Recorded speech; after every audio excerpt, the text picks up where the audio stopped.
Hey guys, welcome back to Abhyudaya classes UP. तो जैसा कि हमने अपने पिछले वीडियो में पढ़ा था, शिक्षा के संकुचित एवं व्यापक अर्थ, जिसको हमने समझा था। और मैंने कहा था कि अगले वीडियो में हम शिक्षा के संकुचित और व्यापक अर्थ में अंतर कर इसे समझेंगे। ओके, तो अगर आपने वो वीडियो नहीं देखा है तो मैं लिंक डिस्क्रिप्शन में दे दूंगी, आप एक बार से जाकर उसे ज़रूर देख लीजिएगा ताकि ये आपको अच्छे से समझ में आ जाए।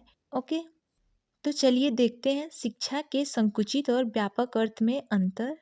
तो देखिए, शिक्षा का संकुचित और व्यापक अर्थ समझने के बाद अब हम देखेंगे कि शिक्षा के संकुचित और व्यापक अर्थ में क्या अंतर है।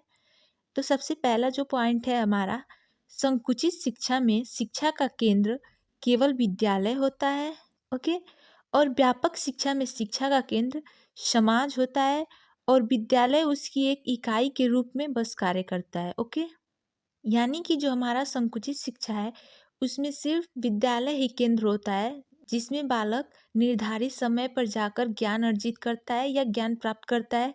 तथा व्यापक शिक्षा में शिक्षा का केंद्र जो होता है वो हमारा परिवार, हमारा समाज होता है, जिसमें विद्यालय को उसकी सिर्फ एक इकाई के रूप में माना गया है।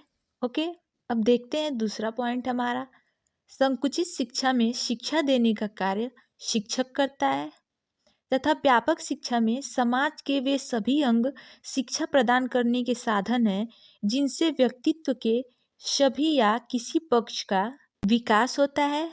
ओके, यानी कि जो हमारा संकुचित शिक्षा है उसमें सिर्फ शिक्षा का एक माध्यम होता है जिससे हमें शिक्षा प्राप्त होती है, यानी कि विद्यालय में जाकर बालक को शिक्षा प्राप्त होती है जो कि शिक्षक के द्वारा होती है।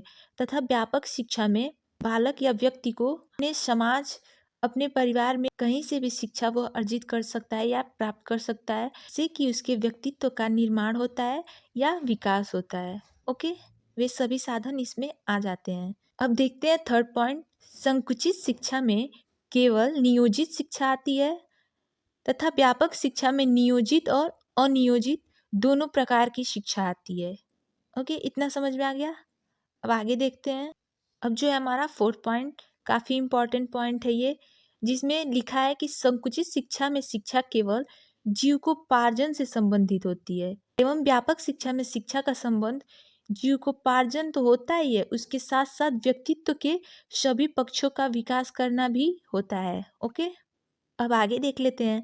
संकुचित शिक्षा में शिक्षा के उद्देश्य, शिक्षण विधियां, पाठ्यचर्या व समय सीमा सब निश्चित होते हैं, यानी कि जो शिक्षा केवल विद्यालय में दी जाती है उसके उद्देश्य तो निर्धारित होंगे ही, उसके पाठ्यक्रम, समय सीमा, शिक्षण विधियां आदि सभी निश्चित होते हैं।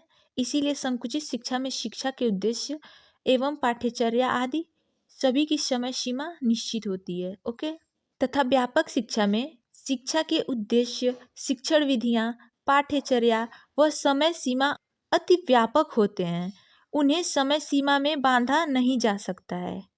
ओके, इतना समझ में आ गया।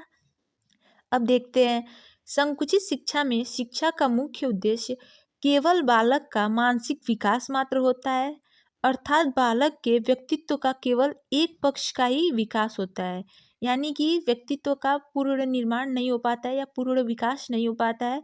इसमें सिर्फ बालक का मानसिक विकास मात्र ही संभव है।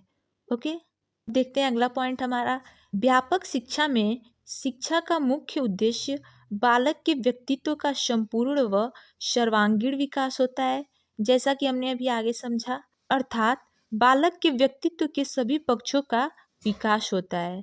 तथा संकुचित शिक्षा में क्या था, बालक का सिर्फ मानसिक विकास ही हो पाता है। ओके, अगला पॉइंट, संकुचित शिक्षा में शिक्षा का केंद्र शिक्षक होता है, शिक्षार्थी शिक्षा के लिए शिक्षक पर निर्भर रहता है, शिक्षक अपने ज्ञान को शिक्षार्थियों के मस्तिष्क में भरने का प्रयास करता है। ओके, ये लाइन क्लियर है। व्यापक शिक्षा में शिक्षा का केंद्र शिक्षार्थी होता है, उसी को केंद्र मानकर शिक्षा के उद्देश्य, पाठ्यचर्या, शिक्षण विधियां आदि का निर्धारण होता है। ओके, ये लाइन क्लियर है कि जो संकुचित शिक्षा है हमारा, उसमें शिक्षा का केंद्र जो होता है वो शिक्षक होता है तथा वो बालक को जिस विधि से या जो पाठ्यक्रम में होता है उस शिक्षण विधियों आदि से वह बालक के मस्तिष्क में ज्ञान भरता है या प्रयास करता है भरने का, और वह उस हिसाब से बालक को शिक्षा देता है। तथा व्यापक शिक्षा में ऐसा बिल्कुल भी नहीं, उसमें शिक्षा का केंद्र शिक्षार्थी होता है और उसी को केंद्र मानकर शिक्षा के उद्देश्य, पाठ्यचर्या, शिक्षण विधियों आदि का निर्धारण होता है। ओके, फिर आगे देखते हैं। शिक्षक केवल मार्गदर्शक का कार्य करता है तथा अपने माध्यम से शिक्षार्थियों की आंतरिक शक्तियों को जागृत करने का कार्य करता है। ठीक है, आई होप ये पॉइंट भी आपको समझ में आ गया होगा। ओके गाइस, अगर आपको वीडियो अच्छी लगी हो, पसंद आई हो, आपके लिए उपयोगी हो, तो please subscribe Abhyudaya classes UP and comment box में ज़रूर बताइएगा आपको वीडियो कैसी लगी। Thank you.